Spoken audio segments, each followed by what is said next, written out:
Wa asirru qawlakum aw ijharu bih innahu alimun bidzatis sudur. Seandainya kita jujur, Allah akan tunjukkan keajaiban yang luar biasa loh dalam hidup kita. Wa aufu bi'ahdi ufi bi'ahdikum wa iyaya farhabun. Kata Allah, jujur, tunaikan janjimu kepadaku, aku pasti akan tunaikan janjiku kepadamu, dan kepadakulah kalian akan lari. Maksudnya, kepada Allah kita meminta pertolongan. Jadi kalau kita jujur sama Allah, Allah akan jujur sama kita. Kalau kita benar-benar mengatakan itu dengan yakin, Allah tidak akan mengecewakan kita sama sekali. Keajaiban itu akan terjadi dalam hidup kita. Sangat mudah urusan kita. Saya sendiri sering membuktikan ini, dan sering benar. Kalau ada yang keliru, itu karena saya masih belum baik imannya. Misalnya, contoh sederhana mau ceramah. Ceramah yang menurut saya paling beban adalah di sini. Di depan teman-teman semuanya. Kenapa? Karena saya selalu berharap ceramah sederhana saya itu benar-benar bisa menjadi suatu kebaikan yang bisa dibawa pulang oleh teman-teman sekalian. Pengen banget tidak mengecewakan. Jadi saya bukan perform untuk menghibur, tapi perform untuk memberi sesuatu yang kita cari bersama kan. Kita cari ilmu, kita cari iman, kita pengen datang ke majelis taklim itu pengen tajdidul iman, memperbaharui iman. Maksudnya pulang dari sini tambah yakin pengennya kan gitu ya. Pulang dari sini tambah semangat beramal soleh. Pulang dari sini semakin yakin untuk bergantung kepada Allah. Itu membuat saya terbeban. Ya Allah, jangan sampai penampilan saya buat mereka kecewa. Bukan karena pengen dielu-elukan ustadznya keren atau apa, enggak. Biar mereka tidak sia-sia waktunya datang ke sini. Terus gimana caranya? Saya akan berzikir. Salah satu zikir yang selalu saya baca, Rabbi syrah li sadri wa yassir li amri wahlul 'uqdatam min lisani. Dan wahlul 'uqdatam min lisani saya ulang berkali-kali. Kenapa? Saya khawatir saya tidak menyampaikan sesuatu dengan jelas dan baik sehingga teman-teman tidak memahami. Wa yassir li amri wahlul 'uqdatam min lisani yafqahuna qawli. Artinya doa Rabbi syrah li sadri itu benar-benar memudahkan urusan. Termasuk kalau misalnya kita lagi ada masalah sama seseorang. Kita doa, ya Rabbi, mudahkan urusan saya. Mudah enggak? Kalau kurang mudah, berarti kita belum benar-benar jujur dalam kalimat kita kepada Allah. Jujur gimana? Kita yakin enggak sih Allah yang memudahkan urusan kita? Kalau kita yakin banget, Allah akan tunjukkan keajaiban yang luar biasa. Seperti cerita kemarin tuh. Dua orang yang saling berhutang kan? Yang satu memberi hutang dan bertanya, siapa saksinya? Kata yang berhutang, Allah saksinya, boleh enggak? Kata yang memberi hutang, oh boleh, Allah itu sebaik-baik saksi, dan itu jujur, yakin gitu. Coba kalau kita lakukan itu sekarang, mungkin kita akan dikhianatin, akan dirugiin sama banyak orang. Kenapa? Karena enggak yakin banget kepada Allah SWT. Masih ada sedikit, setitik ragu. Ntar kalau dia bohong gimana? Bukankah ada Allah? Ntar kalau dia lupa gimana? Bukankah ada Allah? Ntar kalau dia berubah pikiran gimana? Bukankah ada Allah? Ntar kalau dia hilang tiba-tiba gak membayar hutang gimana? Bukankah ada Allah? Bukankah ada Allah? Ini jarang kita ucapkan. Kita masih ragu walaupun kita mengatakan hasbiyallah, hasbunallah. Makanya jarang ngelihat keajaiban.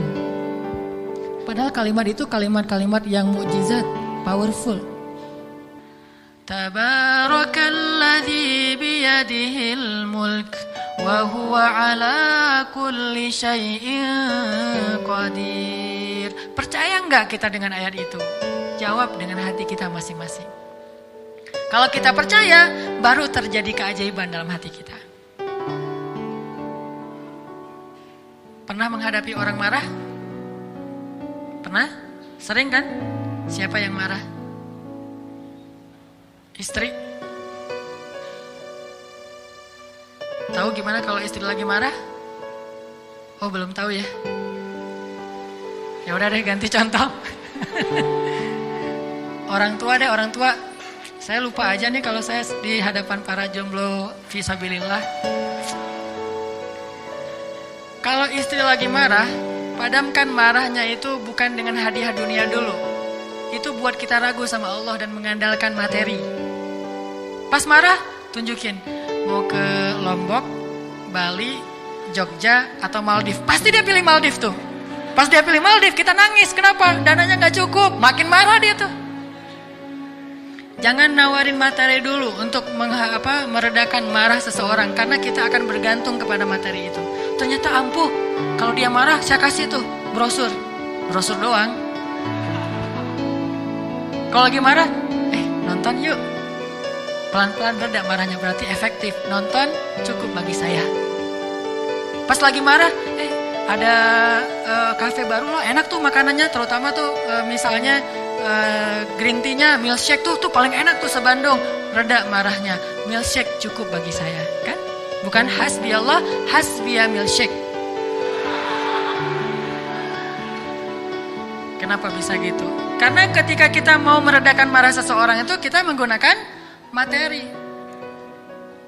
Atau menggunakan bahasa-bahasa ngegoda, ngerayu, gombal tadi. Tapi kan lama-lama agak-agak habis juga ya bahan menggombal ya.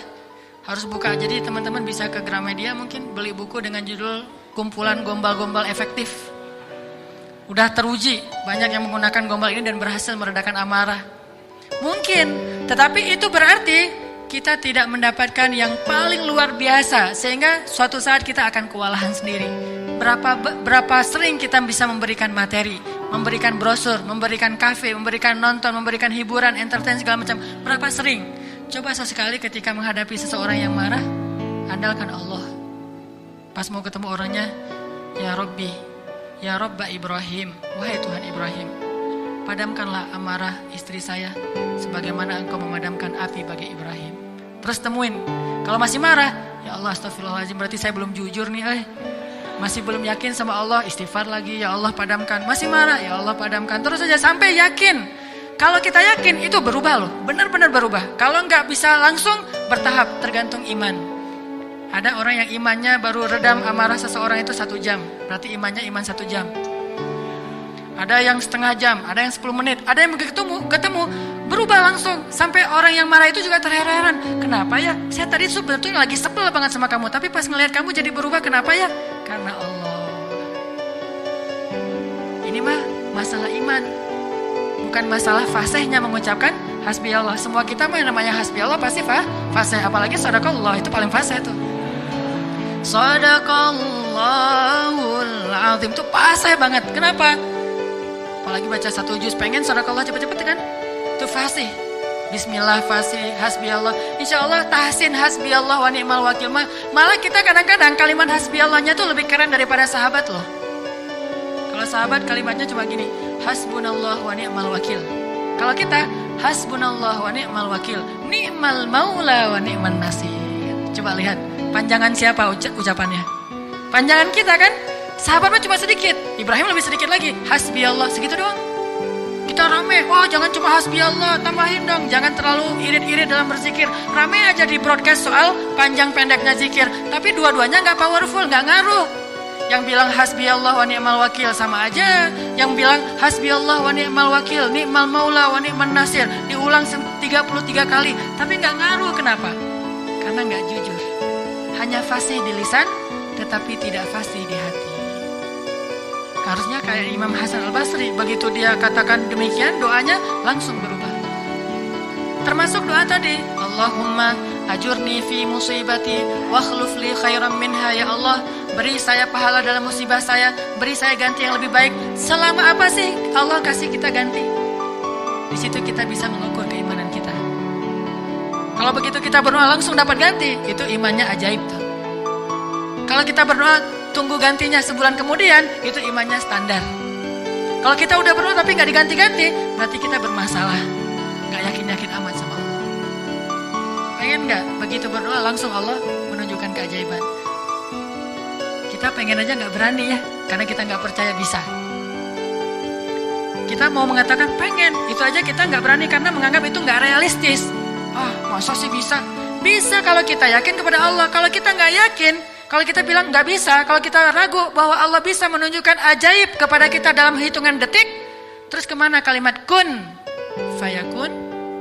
Masalahnya kita nggak yakin untuk bilang pengen, begitu doa langsung Allah kabulkan. Itu aja kita ragu. Kenapa? Kita nggak percaya itu bisa terjadi dalam hitungan simsalabin abrakadabra.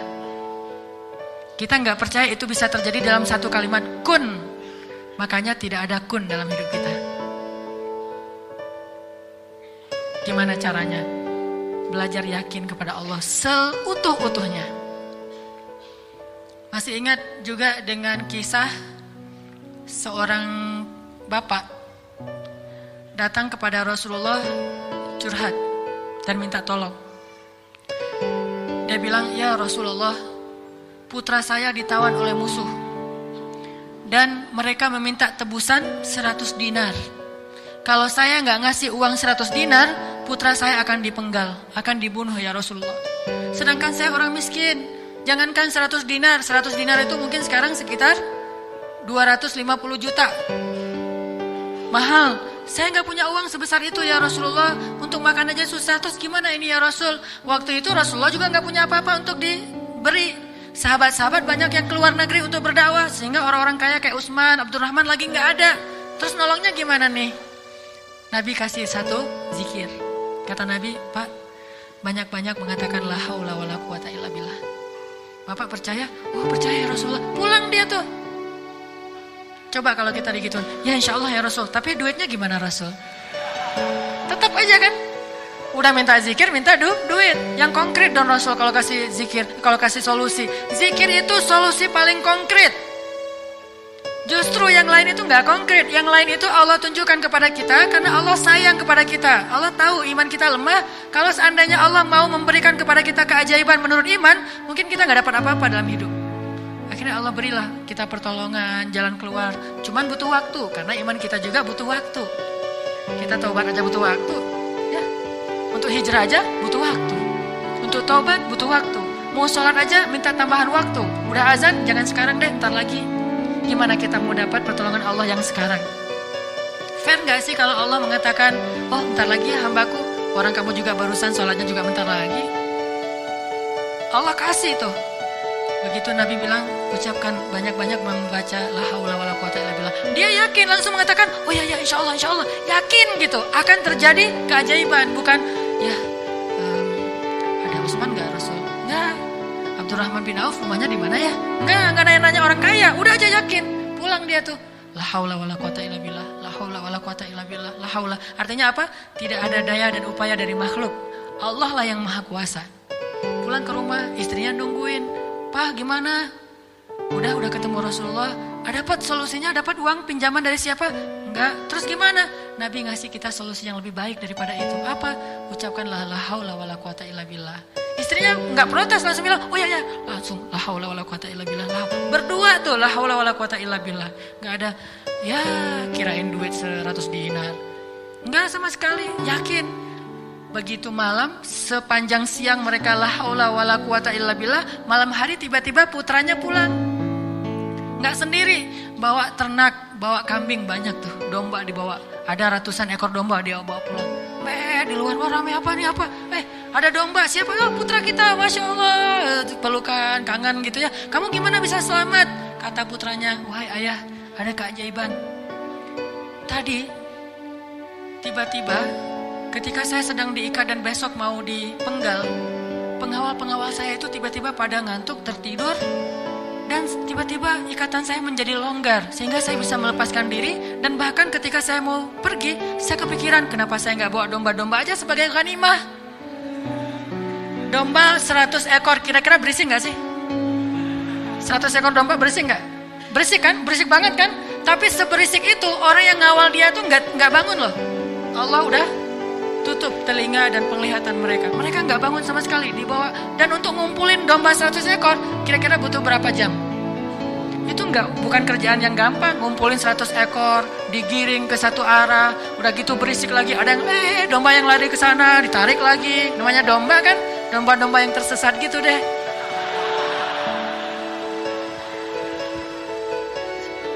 Gimana coba? Tapi pengawalnya nggak bangun sama sekali. Sampai ke rumah, pengawalnya mungkin belum bangun, atau mungkin nggak akan bangun lagi kali. La haula wala quwata illa billah. Baru ayahnya sadar, Masya Allah, la haula wala quwata illa billah. Dan ini orang yang mengatakan ini nggak disebutkan namanya dalam riwayat. Kenapa? Saking nggak terkenalnya. Berarti orang biasa banget. Tapi orang biasa dengan keyakinan yang luar biasa, Allah akan tunjukkan keajaiban yang luar biasa. Jadi jangan bilang, itu mah Umar, itu mah Utsman, itu mah Abu Bakar. Ini nggak ada namanya malah. Cuma disebut ja'a rajulun, ada seorang laki-laki datang kepada Rasul. Gitu doang. Tapi Allah tunjukkan keajaiban yang luar biasa. Kenapa? Imannya. La haula wala quwata illa billah.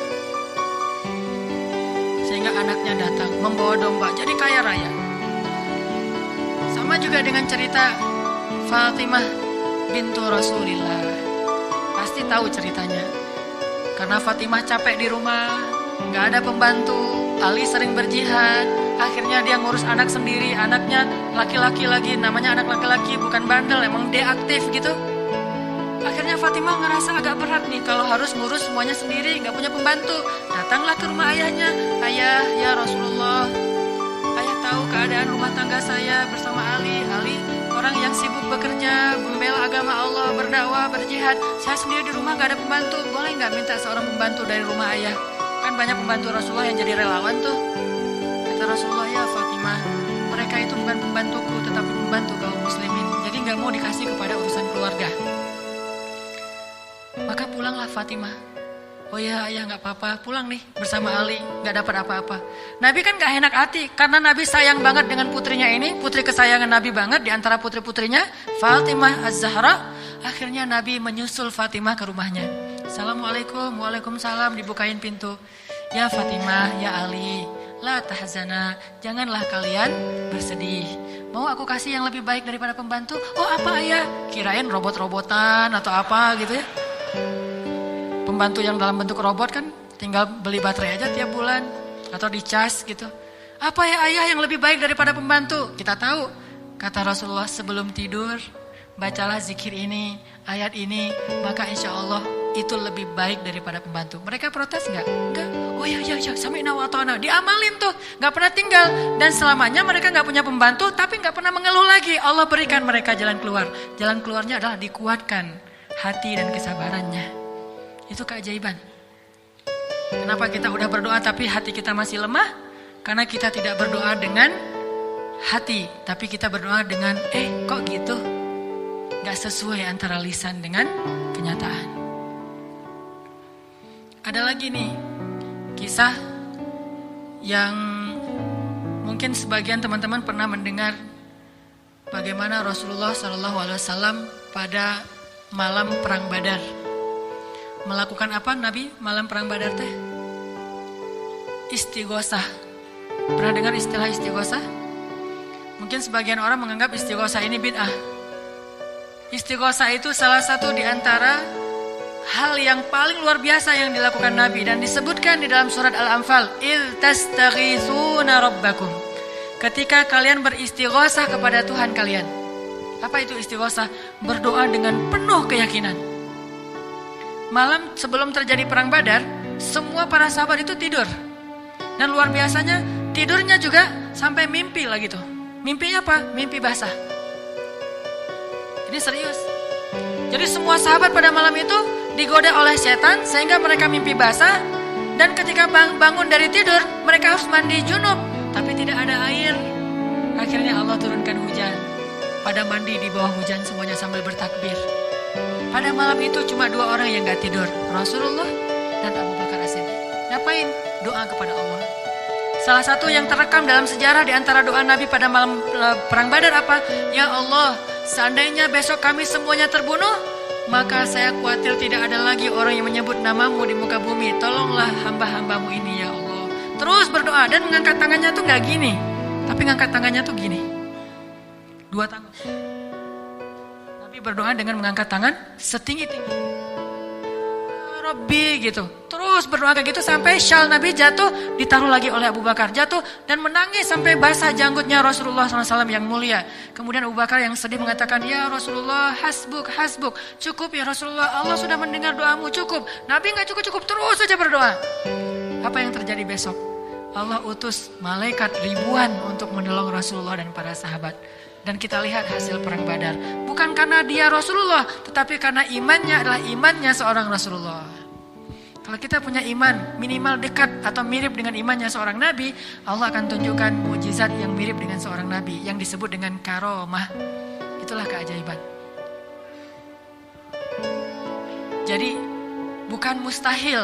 Kalau kita tidak pernah ngelihat keajaiban, itu pasti karena kita masih belum selaras antara lisan dengan hati kita. Masih ingat kalimat Nabi ditodong dengan pedang, dihunuskan pedang, lagi istirahat di bawah pohon. Nabi lagi istirahat nih. Tiba-tiba datang orang Badui, orang kafir, menghunuskan pedang di leher Nabi. Dan itu benar-benar mau membunuh Nabi. Nabi seorang diri, sahabat jauh. Terus laki-laki itu mengatakan, "Ya Muhammad, sekarang kamu sendiri. Kalau saya akan membunuh kamu sekarang, siapa yang bisa menolong kamu?" Rasulullah dengan tenang dan mantap mengatakan, "Allah." Kalimat Allah itu membuat laki-laki tadi gemetar dan jatuh pedangnya. Coba, ini kalimat Allah kayak gimana? Coba kita ucapkan Allah, ada yang gemetar nggak?